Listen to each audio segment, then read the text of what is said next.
Hey, everybody. Welcome to the GCUC Podcast, where we explore the future of work and the people building it. I'm Liz Elam, the founder of GCUC.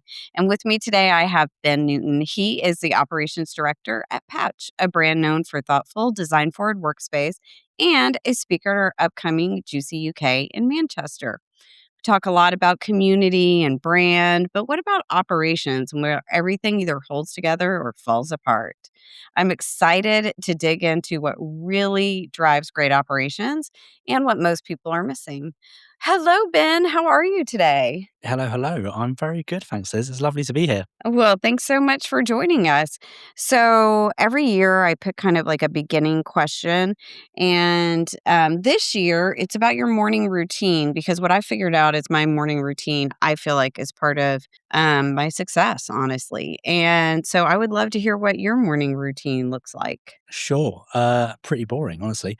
Kind of waking up in the morning with the kids tends to be the first thing. Yep.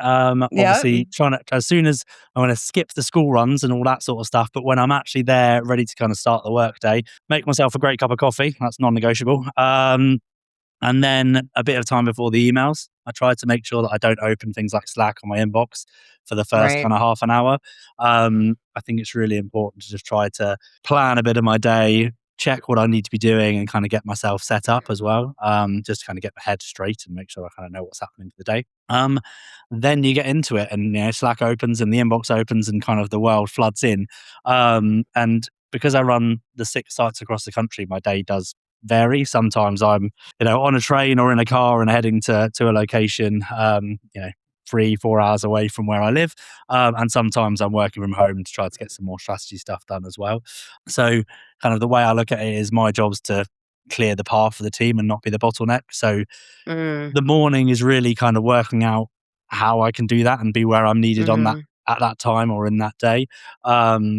So yeah, I think the routine that I'm trying to build is just making sure that I protect that time for the strategy stuff and the bigger picture in the background, as well as the day-to-day firefighting, because that ultimately is, as many operators out there listening will probably know, is a huge part of operations is firefighting and kind of reactive needs. So trying to ring fence some time to make sure that you're looking at the bigger picture, looking at, what happens to Patch as we grow more sites and we bring more team members into our fold as well. So yeah, that's kind of in a nutshell my day.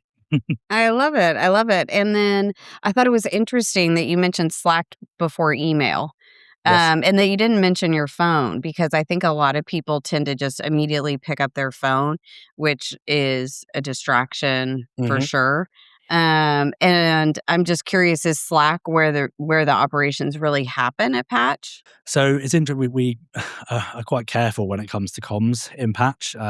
It's really Hmm. important to us to protect people's kind of personal time and work-life balance. So we have like Yeah. um, it's kind of written really a written law that is that you shouldn't be messaging or communicating outside of kind of 8 in the morning till 7 o'clock in the evening. So that's your window to talk to people Monday to Friday. Mm, Um, because obviously we all know how it is when a boss or someone messages you outside those hours, you're still going to reply. Your work brain switches on and you have to do it. So for me, um, Slack's important as the first thing that I open up because often that is where the immediate reactivity stuff happens. Like my site teams, right. if there's a problem in the morning, they're going to Hmm. message me on Slack. Now that is on my work phone. I've got 2 phones. Mm, So I tend to try not to look at the personal one and other bits and pieces until a bit later in the day. But um, Slack is a first check. Is there any problems? If there's no messages there right. or there's no kind of immediate, you need to deal with this right now, Yeah. then that's okay, cool. Now I can focus on the stuff that I need to focus on. And that's, Right. the emails and the other bits and pieces. Interesting. Yeah, interesting. Yeah. I tend to put and people know this about me because I make it very, very well known. Like, email to me is kind of like the last place I'm looking for information. Because to hmm me, if it's on email, it's not that important. Like, if it's really important for me, you're going to WhatsApp me, you're going to text me. So similarly to us, I think what's the way that we've kind of set it out in our business is that Slack is for like urgent. I mean, my WhatsApp is very urgent. Like WhatsApp is, I need you now, Ben, help me, or a Yeah. phone call. Slack is, urgent. It's for sharing information in there. It's for quick questions. It's for, I need Mhm. this information now. Can you help me? Mhm. Email is a place where we store the information, and it's kind of like, longer form stuff, or I need you to do this, so I need that information there. Because I think you're right. It's difficult to kind of pick through, particularly when there's lots of different communication channels in the business and lots of people all talking in different channels, Yeah. to pick through the noise. So that's the way we try to define it, to make sure that it's kind of as simple as possible, so you know where to look for the things that you need to look for. Yeah, I mean, email for me is really now just a searchable database. Yes, I agree. Yeah. Yeah. Okay, so how did you end up leading operations at Patch? Tell us a little bit about your journey. So yeah, I mean, it's probably different to some people that are in co-working and flex. So my roots in is probably quite useful context. I didn't come in through property at all. I started in pubs, restaurants, pubs, bars. And then more recently, I spent 5 years at the Gentleman Baristas, which is a specialty coffee company in London. And I kind of Mm. worked with them through to their acquisition of another company. And so I did 20 years opening and running multi-site hospitality before I even came into the flex world, as it were. So yeah, the bridge into flex, the thing that struck me when I got into co-working was that the industry had basically kind of, or it felt to me at the time, had imported the wrong operating system. Everyone was running it like real estate. It was all like kind of buildings, leases, occupancy. And no one was really, it felt like no one was really talking about kind of the member experience as much. And what it felt to me is that what the member actually buys is somewhere they want to turn up on a Tuesday morning. That's a hospitality product wearing a real estate costume, I guess. And Freddie was the first founder that I'd met in Flex who saw it in the same way. So he wasn't running a business with hospitality bolted on. He was building a hospitality business that happened to sell desks. So it felt like a different starting point, and felt like a good starting point for me because I came from this hospitality background. If it was a different co-working or flex space, I probably wouldn't have joined. Like, it was the hospitality side of it that really kind of inspired me. Um, and I guess a bit of reference for those listening of what Patch do. We're a bit different from kind of some of the co-working spaces out there or flex spaces out there. One of our kind of focuses is what Freddie, our founder, calls work near home. So kind of the argument is that the central office is a 19th century technology, and the daily commute has been a tax that we've all been paying on our time, our families, and our high streets. And obviously, the hybrid model that's happened after COVID, etc., has really kind of cracked that open and given people the chance to take some of that time back and spend that time in important things like families and friends. Um, so, but working from home isn't necessarily the answer for everybody either. Kind of some people split their time, and some people, and I think that hybrid model where people can go and spend time in a really good quality workspace near where they live is what we're trying to capture there. Because Yeah. there are so many city centric, good quality co-working spaces, where it's the regional kind of UK towns and commuter hubs don't tend to have as many of them. So we want to make sure that people don't have to jump on a train to go to London or Manchester or kind of the larger cities. They can walk down their high street, go and find a really good co-working space that also runs events and has kind of a member-centric experience as well. So yeah, that's a bit about kind of me, I guess, and how I got into Patch. Yeah, it's interesting. Adam Walker from Foundry also grew up in the Yeah. pub business, and it just makes so much sense, right? Because it is a hospitality business, and you are taking care of people every day. Have you read my favorite book, Unreasonable Hospitality? I have indeed. Funnily enough, we had an offsite a couple of weeks ago with our team, and we did a book club with our team where we Oh, I love took it. pages of the book and got the team to kind of pick through and say what were the things that really kind of came out from kind of his leadership style and the way that he ran the spaces. So yeah, definitely Did good you did you inspiration for our site teams. did you definitely feel the deep dive on coffee? Yes, definitely. I think that the whole coffee side and the kind of then the brewery side and the kind of beer side as well. Like, it's great to see someone go that deep and say how if you spend that time kind of nurturing those things, how they can just become their own engine, You I know, guess. It would be an interesting experiment. I don't think like one operator could necessarily do everything, but if like a group of operators got together and were like, "Hey, I'm going to deep dive on the entryway," and then Mhm. shared it, and somebody else was like, "I'm going to deep dive on coffee," and somebody else was like, "I'm going to deep dive on meeting room bookings." Like that would be so interesting. I couldn't agree. I Um, think like us, I mean, as an industry, I think us kind of working together more and collaborating more yeah. is super important. I think the more that we can do that, the better, because it's only gonna benefit us all as operators of these spaces, and also benefit our members as well. Yeah, I mean, a huge part of the reason I do Juicy is to constantly remind people that we're collaborators and not competitors. There's enough Definitely. business for everybody, and you can't build them fast enough for the demand coming your way, which still to this day holds true. I've been saying that, re-quoting Steve King for literally 13 years, and it still holds true, which I Definitely. absolutely love. So I'm curious, in your opinion, what separates a great space from an average space? And the answer cannot be hospitality. Ha. Um, you guys just stick that one in there before I say the word hospitality. Okay, fine. I think people is what operates that makes the change. That's ultimately what, kind of the core of what we do. And that hospitality isn't hospitality without people. I think really you start, unreasonable 100. hospitality, is interesting because actually at the core of it, it's about the team that worked with Will to run the space, and how they delivered Mhm. unreasonable hospitality. For us, it's the same sort of thing. Um, Hiring the right person, having the right team in your spaces is what makes a great space.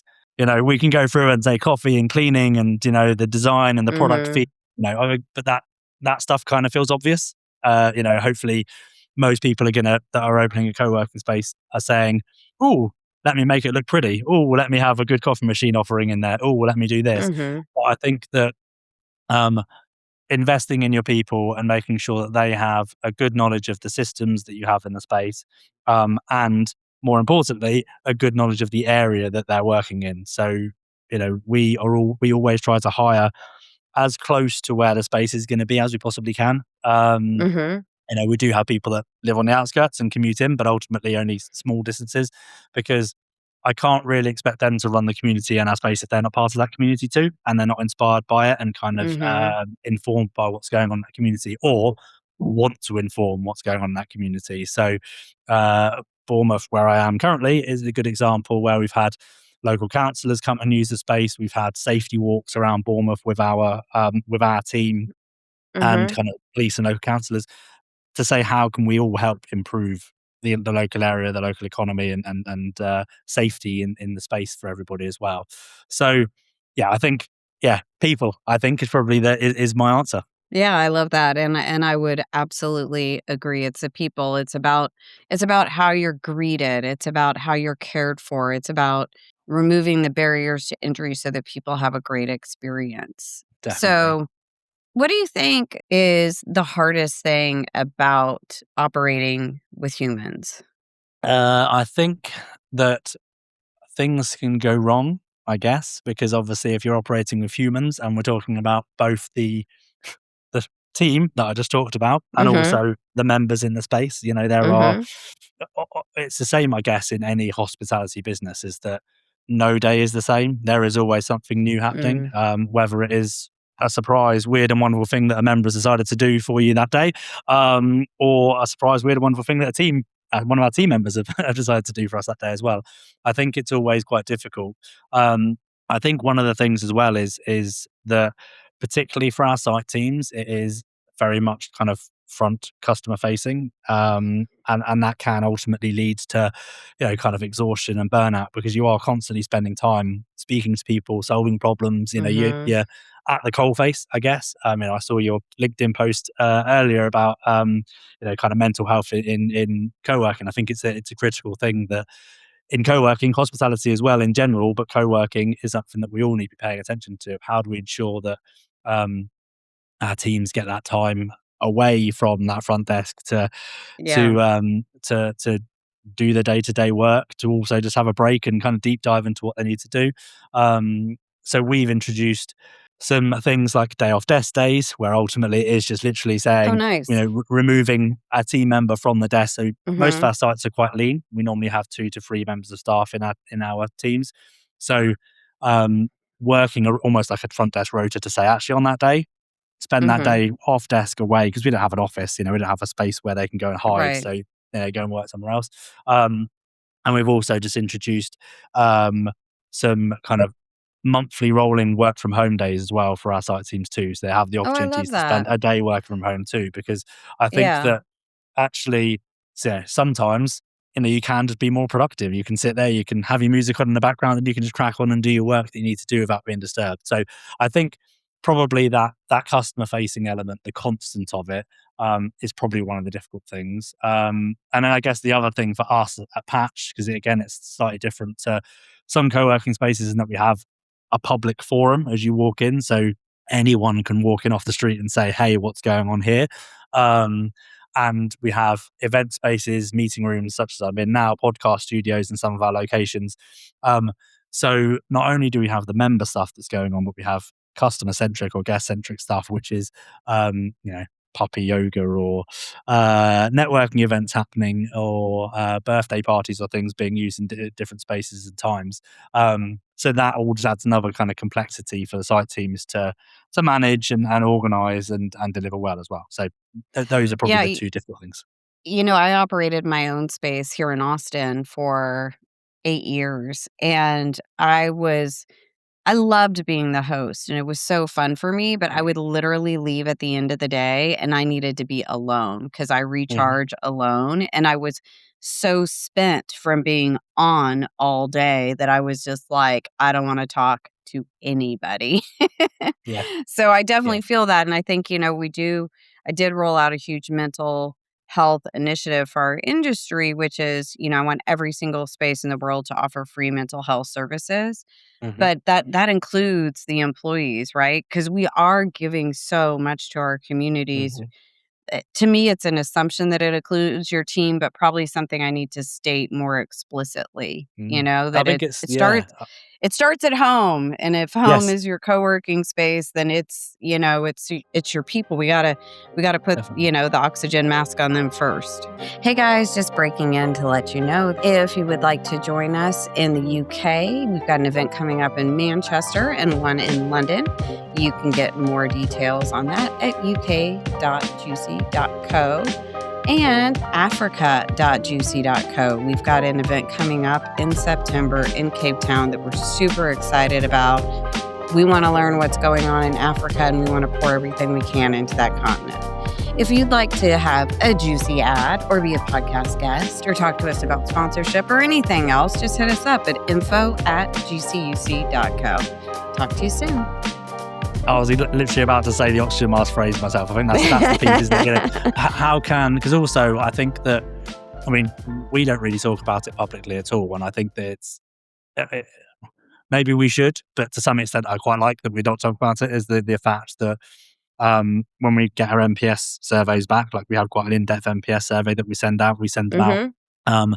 1 month after someone's joined, so we call it the honeymoon period, and then 6 months Yeah. rolling, we get the NPS Yeah, survey sent out, nice. and we always have very good scores. So really, really happy with them. But more importantly, from that is the amount of feedback that we get about how people's mental health have improved working from our Mm. location. And I'm sure that's not just, as much as I've said, it's Yeah, just yeah. Patch, like co-working in Yeah. general. Like that's why we do what we do, because actually, you know, the loneliness epidemic, the world where some people can join a business and they never meet their Yeah. co-workers other than via a video call. How do you still become part of those communities without greenwashing the word community and just saying we have a community, which is not Right. true? How do we make sure that we're kind of breeding and driving that sense of community for those people? And yeah, we see it every time we have an NPS cycle. We also do I coffee love chats in our that. spaces where our site teams are tasked with, cornering members and having a coffee with them, or just having a chat with them and seeing how they're doing. And if the team aren't in a good place, so the oxygen mask point, if the team aren't in a good place first, then how can we expect them to offer that sort of, uh, I wouldn't say support because it's not mental health support, but even just have those Mhm. conversations with people. And that's the important thing. It's not necessarily that it's trained mental health support that we're doing currently, but it is just an opportunity to say, how are you doing? How's your day? Or recognizing when someone's Right. having a bad day And and saying, sometimes you need 5 minutes? sometimes Like, that's the only human interaction they're getting is at the exactly. co-working space, you know? It Exactly. is really, really important, and in fact, you know, this initiative is something that I need all the boots on the ground. I need everybody to help figure it out. I need everybody to figure out how to do it in their space and in their Hmm. business. And a lot of times it just does start with making sure that your people are looking other people in the eyes and seeing them and saying, "Good morning." It's so Definitely. simple and it's Yeah. so overlooked. And like, I can't tell you how many times there's a space here in Austin that's absolutely maddening to me because a lot of times the front desk is just a piece of paper and one of those laminate stands saying, "I've stepped away from the desk. Hmm. Come back later." Yeah. It's Yeah. like, Exactly. that's a And what do you get from horrible that? experience. Yeah, Yeah, and exactly. so Yeah, yeah, so I'm glad you saw that because 'cause I'll be, hitting you guys up to be part of the movement, definitely. as Sounds I good. do. Okay, so what are you talking about in Manchester, and what are you excited about?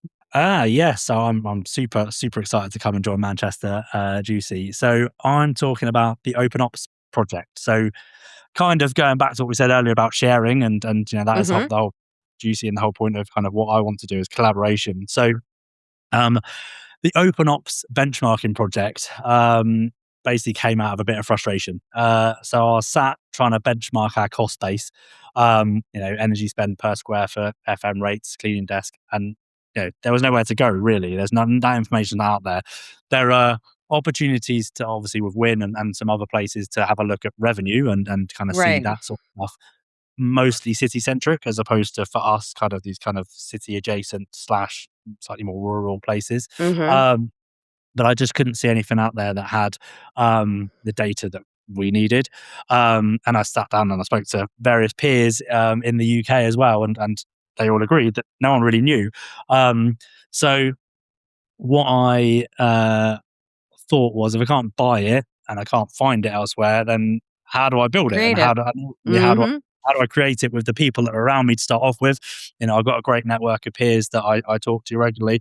And how do I build that network of peers? Because actually, I want to meet more people, I want to talk to more people, and I want to understand how, as our point earlier, like how can we collaborate in different ways and Right. and talk about different things. So um, what I've done is create this. I use Claude. I've never done a vibe coding in my life, and it's my first experience of it. And I've used Claude to help me kind of develop this um, pretty simple benchmarking website that regional and independent operators can contribute by putting their cost data in, and they can choose to make it public. I.e., like mine, it says patch, and you can see my Oh, data. nice. Um, you can choose to make it anonymous, so it just says anonymous and has the data, or you can literally just Mhm. have it aggregate the data. So your data doesn't appear anywhere apart from in the back end in a secret sheet, and then that information is ported. Mhm. No one can see your data. And there's no fees for anyone to pay. There's no consultancy upsell. There's no plan to ever turn it on and Mhm. lock this thing. It's a public thing that I want it to be for everyone to share. Um, and the focus ultimately is the boring numbers that no one else publishes, really. Um, Right. the operating expenses per square foot, energy per desk, all that sort of stuff as well. So um, what that means is that all of our the kind of the collaborating uh, operators can easily see as this data starts to come in what that means to them, and also importantly, as part of that, you can choose whether you are regional, you are city, or you are city adjacent, which means that you can also compare yourself and benchmark yourself to ones that are more relevant to you. My York location isn't going to have the same costs as a central London location, and to Mhm. try and benchmark them off one another is difficult. Um, I've also added in there that you can, from anywhere in the world, ultimately contribute to that data set as well. So you can choose what region you're in. So the US, for example, um, all of the numbers change into dollars, and then you can input that information. The whole new table is aggregated and started for the US as soon as people start putting their data in. For Well, now, I you can't think merge them because obviously we haven't got the currency rates correct on the sheet, but just being able to Mhm. see that across different places should be super helpful as well. Ben, I love this so much. Such a great example of AI being a helpful, good thing for the world. And Yes. we need all those examples as well. I know there are people that are absolutely chomping at the bit for this link. We will put it in the show notes. But if you want to tell us what it is in case they can't handle it, Of course. can you give us the URL? So yeah, the URL is the OpenOps Project .netlify.app. So that's the OpenOps Project.netlify.app. How do you spell Netlify? Netlify.app. Perfect. Basically, because it was vibe coded via Claude. At Yeah. the moment, it's hosted on a free Yeah. kind of web URL, which is Netlify. So I love that the UK is leading the world in these collaborative projects like Win and this project. I think it's so great and the rest of the world can learn a lot from you guys. And I also love it because when I think of the Brits, I don't think, wow, they're super duper collaborative and open. And yet you guys are really leading this. So let me just say bravo. And I think it's absolutely wonderful. So you guys go help fill in the data. This is a great open source project for the co-working world, and we freaking love it. Okay, we're I don't know where the time went, but we're like almost out of time. So Cool. I am going to change to a personal question Mhm. because that's more fun for me. And then we'll just wrap it up. So take me back to when you were 12 years old. Where in the world were you? And if you could go back and whisper something in little Ben's ear about the future, one thing, what would it be? It's interesting. That's a great question. So I was in Devon in the UK. Hmm. So kind of southwest boy growing up near the moors. What would I whisper to myself? I think what I would say to myself is just be calm and patient, because I think, particularly in hospitality over the years, my demeanor and my kind of managerial skills have Hmm. grown and changed and evolved. And I think one of the core parts of that is actually just learning to be patient and being a, a calm person. As operators out there that have worked in nightclubs and music venues and pubs know, it can be tough and there can be times when it's very difficult to be patient and calm. Um, but I think that as I've grown up, that's the learning for me, is that actually you get so much more out of the people that you're working with if you're just calm, patient, you listen and kind of understand what's going on first before reacting and dealing with something. I think. I love that so much. I use this phrase that I was taught a lot, which is pause when agitated or doubtful. And, like, as soon as I get alarming news, scary news, whatever, like, something that freaks me out, the very first thing I do is nothing. Hmm. And if Yeah. it's really, really scary, I usually wait 24 to 48 hours Yeah. because I need that time to think and ponder, and if I explode, it won't be what I wanna say or how I wanna say it. Now, I'm an event, so I don't always have that leisure. Sometimes I have to make decisions in a second. But when I have that luxury, I think it's so great. And then the other thing that I love about this is I was just saying this the other day. I was a guest lecturer at, at a class at Harvard, and I said, "The older I get, the quieter I get." Yeah. It's like I think that's completely true. you learn that you don't have to say everything. You learn that Hmm. you don't need to chime in, and really what you should probably do more is open up your ears. Definitely. I think it's really important, particularly from a, when you're working with a team of people, to let other people's voices be heard. And actually, there's so much value in that. It's really Mhm. important to me to make sure that when we're in meetings and that everybody gets to say something and has their voice heard. And I think the worst thing you can you can do is always feel the need to chime in as a manager or chime in as a leader or a founder and say, "Oh, well, I need to finish this sentence because that's the way it Right, always right, works. I need to right. add to this," but you don't need to add to this sometimes. Sometimes it is just, that those conversations can run their course with the people that are around that table. And actually, I think that that's a win in itself. that if you're able to step back and the room full of people in front of you are having a really good, honest conversation about the subject Mhm. that you need them to talk about and are getting actions and results from it, and you're not having to drive Yeah, that conversation input, then you've got a great perfect. team of people around you. That's a win, Yeah. you know. Yeah, it was really cool. This happened to me a couple years ago. I'm in a networking group with just a ton of very powerful women. I think literally everyone is type A. And there was something people were really debating, and I said nothing. And because I was thinking and formulating and listening, and what was really cool is then at the very end, they're like, "Wait a minute, Liz, you haven't said anything. What do you think?" And so then Hmm. everybody went silent and waited for me, and all the attention just went whoop, and it was Yeah, really cool because then yeah, I it's hard. I could, you know, in that case, I think state something pretty obvious. It was helpful. Yeah, But it's really fun when you get to that point. Okay, one more question, Ben. This has been go for it. so fun. Okay, and this is a doozy because that's what I like Hmm. to do to people. What do you think will define the next generation of great co-working operators?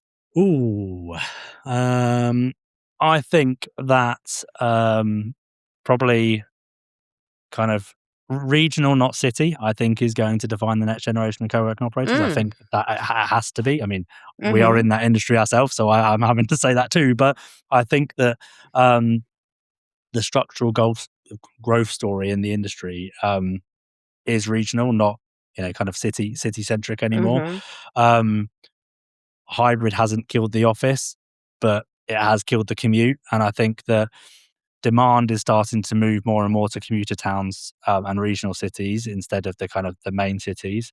Um, there are still people that are chasing those trophy buildings in London and Manchester and Edinburgh. But I think it feels like they're kind of fighting over a shrinking pie at the moment. Like there are just mhm, saturated places that are, and actually a lot of people are starting to move away from those areas as well because they're so mhm. expensive to live, and they want a bit more peace and quiet or a bit of a change or a different area. Right. Um, so yeah, I feel like there are thousands of professionals within a 15-minute drive of our locations in Chelmsford, Bournemouth, Gloucester, York, that all want a good place to work. So I think probably regional, not city, is one of them. Um, and then there's got to be something to do with AI, I presume. With the world that the way the world is going. Um, but I think that at the moment, apart from, as I've said, about things like vibe coding or helping the teams write quicker policies and stuff like that, actually, I feel like our teams are safe because ultimately, refer to previous conversation that we were having, like people is the most important thing. You can't replace that Yeah. with an iPad on the front door or a virtual concierge. Like that's not what we Mm-mm. do and what we need to do. There are places for it, but I don't think until AI can start unstacking our dishwashers for us, that's the biggest solution that we're going to get. So I don't think we're there yet. So yeah, I don't know if there's anything else. I'm trying to think of what else could help. Or yeah, You know, could I think a lot of it, I think that was a great answer, but I also think it's paying attention to the future, thinking about the future, thinking Mhm. about how we can support the younger generations, Mm, how we can help eradicate the loneliness epidemic, how we can help people be seen and get yeah, belonging in our spaces, I think will be a key differentiator in the future because yeah, this is a global epidemic that's not getting any better. And I definitely. think that co-working is uniquely poised to make a huge difference. Yeah, I completely agree. I think that is, I mean, that is ultimately, I think, the most important thing that we do here. Like, we are, Mhm. yes, we are real estate, and yes, we have, people sat on desks over here doing some work, and I've got someone having a podcast over here, and I've got people having a meeting over there. But Yeah. ultimately, the core part of that is connection, and I think that hopefully I think it is inspiring to the younger generation as well. In that, you know, when I was younger, we'd be, going out and drinking. That'd be the way that you'd Mhm. socialize. Whereas the generation now is go out and do, I don't know, clay pigeon shooting or virtual darts Mhm. or Mhm. experience things, do things together. And another way of doing that is through knitting clubs, puppy yoga, networking, other opportunities to collaborate and not have to be, kind of that drinking person. You can just enjoy spending time with one another. Um, Yeah. so I think hopefully it's inspirational to the next generation of kind of people that are coming out of the universities to join co-working and flex, because I don't think there's anything else out there like it, really. You've got Mm-mm. experience bars, you've got experience places like that, but really what Yeah. we're doing is we are the new, town hall. We are the Yeah. place where people can gather, spend time together, fight their Mm-hmm. loneliness, and just meet other people and have conversations. So I think that in itself should hopefully inspire the next generation of people to say, actually, this industry is doing something that is both impactful and positive as well. So yeah, Yeah. thank you. Love it. Love it. Love that vision. Ben, thank you so much. This has been so great. I've really enjoyed it and a really valuable conversation. It's been an absolute pleasure, Liz. Thank you. Oh, thank you. What really stood out for me was how great co-working happens behind the scenes and how intentional operations need to be important, and to scale them, you need to make sure you're not losing the special sauce of the humans. If you enjoyed this episode, make sure you're following and liking the Juicy podcast so you don't miss what's coming next. If you want to hear more from Ben in person, you can see him. He'll be speaking at GCUK in Manchester in June, and you can pick up your tickets at uk.juicy.co. And you can find all the details and the links in our show notes. And Ben, thanks again for being here. Pleasure. Thank you, Liz, for having me. You bet.